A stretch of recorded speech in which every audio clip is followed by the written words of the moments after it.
What is Okay. your name? Where are you calling from, and what's your take? My name is Mountain Drew. I'm calling from the USA. I'm calling from the greatest region, and my take is that Mero fell off. He won a Mickey Mouse Globals, and that he hasn't won an FNCS in years. Oh my god! Uh, Well, we're really gonna get like Wow. Mero, just straight Mero straight on the podcast here. Jeez, We're this just is getting torched. Oh Respectfully. my god! this is Respectful. violence, You man. can't say respectfully Uh, after that, bro. Bro, you look like shit. You smell like shit. No one likes you. Respectfully, like it doesn't work that way. Damn. Sorry, Mero. I go. mean, it's obviously a take from someone very uneducated, uncompetitive. Globals, Wow. any LAN has been partially Mickey Mouse. Obviously mine was 6 games. We pulled a lot of zones, but we can go look at Queasy where they pulled almost every single zone. We could look at Cammy where he sat on top of a balloon the entire time. Obviously mine was the most Mickey Mouse, but I got second before that. Then obviously I was in first for a majority of the next one with ninth. Then obviously we sold. I've never been a cash cup player. So this take is just kind of from someone who's very uneducated, uncompetitive, but that's my I take on it. respect it. I respect it, Mandrew. You came in here like to his face and were just like, bro, I think you are washed as well. I mean, I will touch on Mero on the wash one right now. How are we feeling like right now? Like you think this, like what are you placing this grand finals? I mean, it's grands. Like anything could happen. Like I Okay. mean, all I gotta do is just sit on the game a little bit, and I'll still be as good as I was before. So I'm not Okay, worried. okay. Martin Drew, brother. You know what? I Yeah. respect people that have some courage, some people who have some cojones and whatnot. But I know the energy came out with one of the goats, man. We're still talking to one of the goats here, brother. You gotta. Let me When you're defend talking my to, let me when defend you're my talking take. to some of the goats, you Yeah, gotta go, have a little. please do. You know the Oh, way the I know tone in your Mero's the goat, voice has gotta be. but You know what I mean? You gotta watch the tone in your voice, brother. Come on, man. yeah, like He's Mero got was this. underplaying. Yeah, Mero was underplaying just how Mickey Mouse the Globals was. It was basically a lottery ticket. He pulled every zone. Rift Island spawned on him literally every game. And I don't know if you've seen clips from that LAN, but the lag was insane. You couldn't even like walk straight. So I think I will, absolutely Mickey Mouse LAN. But the I land will was count that one a insane little for bit. him as well. I think, That's a fair exactly. I take. think Mero played to the meta though as well. Like you guys were the ones that identified that you just had to jump the fuck in. Like so many teams are trying to overdo it. I feel like you guys did be like, okay, there's no point trying to go for quad edits or doing anything fancy. Cooper, get the fuck in on the wall, kill this kid, got a refresh and then won. So I don't know. You guys are still playing in the lag, but it does always kind of put a bit of an asterisk on it. I will agree.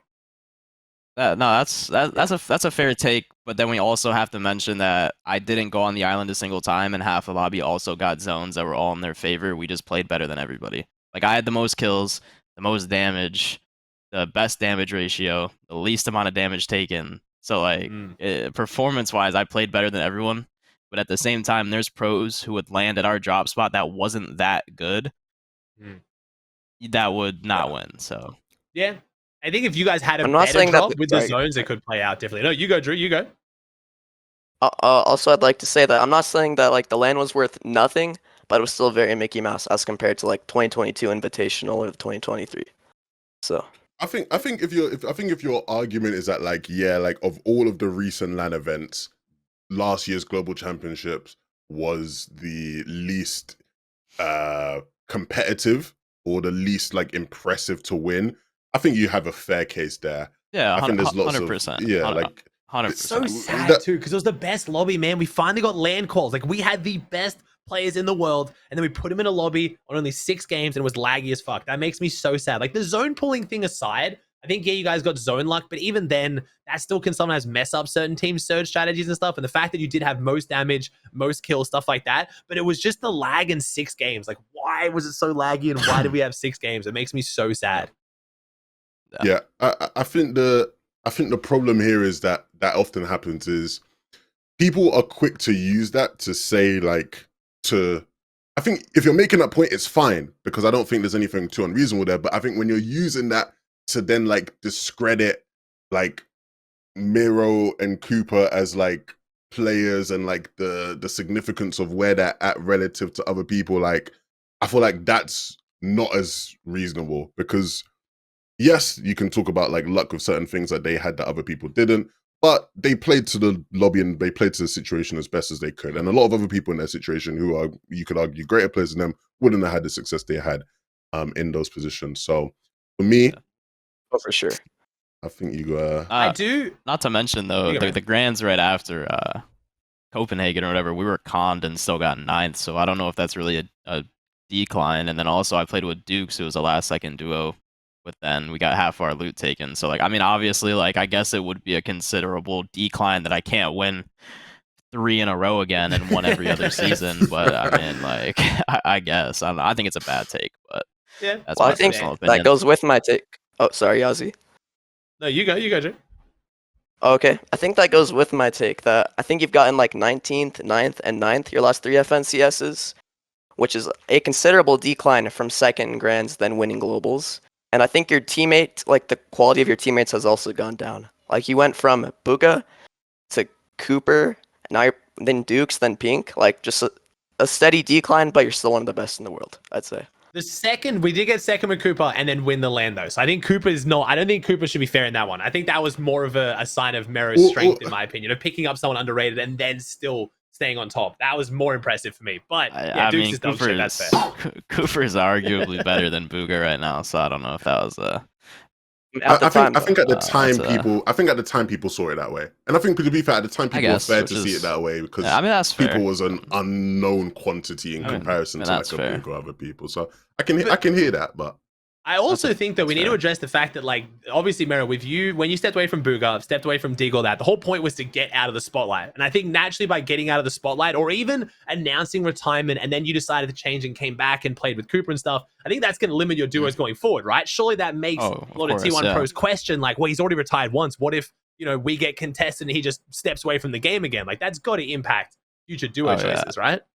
Yeah, but also not to mention, like, there's not many people that I'd even really play with. Like, I can't, like, with the tier 1s now, like before, like when I was playing with Booga, I could have dropped Booga and went and played with someone else that was also a winning duo. But now there's like nobody. Like, there's not many people on the region that would, 1, play with a controller player, 2 are really, like, no offense, like there's like the top 10 players, top 15 players, and then like the drop from the top 15 below that, it's like it's not even worth to like play with them. No offense to them, but it's like there's no tier 1 pros no more. Like, so it's hard to find a duo. Like, that's why everyone's sticking or playing within like a certain duo range. Like Ryze and Agers, they've played before.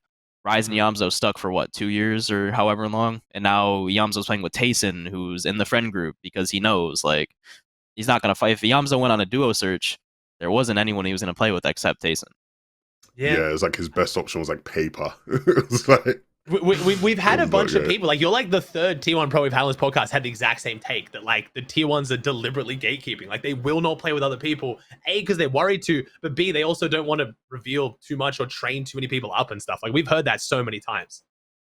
Yeah, I mean, there's only been like 2 people that I've ever taken a chance on someone bad, which has been like me, and then Booga played with Poyo, which kind of gave him some rep. Look how that so went. Like, like I don't think there's a lot of people that would ever fight with someone with 5K earned at the time. So, well, I'm trying to think like the other. So I'm trying to think the two biggest ones worth mentioning of tier 1 pros picking up someone where everyone questioned it was Booga with Poyo, and then we saw how that ended up with Peterbot and Poyo, and then you with Cooper, which ended up going really, really well. So the times we have seen it, I think those are special cases though. Like, I don't know. It could maybe happen more honestly if the T1 pros gave it more shots. I'm not going to lie, but I don't really know a lot of what goes into like the politics behind that. I said it on the episode of Venom, man. If you're a tier 1 pro, I think a lot of you guys need to stop holding on to this stream of trying to play with some of these other brothers. Just pick up the cracked 15-year-old. I'm telling you, it is worth your while. It's an investment, and sometimes investments don't pay off, you know. But that was Cooper. I mean, also not to mention though, at this point in my career, like I don't have anything else that I need to do. I've won the LAN, I've won 5 FNCSs, I've won 2 DreamHacks. Like, I'm just playing. Obviously, I'm playing to still do good. That's why I'm playing with someone like Pink, who is good, who has all the placements to show it. But at the same time, it's just kind of about like having fun at this point. That's also another reason why I played with Dukes. Like, Dukes is one of my closest friends in the Fortnite scene. So at this point, it's just more so about fun. If I wanted to sit here, lock into level 400 8 hours a day, I'd obviously be just as good as I was whenever I went on a 3-peat. So it's just kind of more about having fun at this point. So you would rather play with, let's say you'd rather play with someone and have fun and get 10th than like lock in with someone that you only get on for tournaments. Even then you're not enjoying the tournaments, but you win the FNCS. Is it still at that point? Like how, like, are you able to quantify how much you'd rather just have fun than like literally win? Or it's kind of hard? I mean, if there's a clear choice where I could guaranteed win, I'm gonna go with the guaranteed win.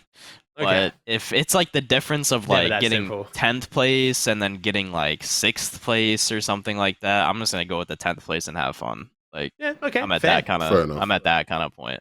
Yeah, makes I sense. think you've earned that luxury in your career. You know, you've won a bunch, so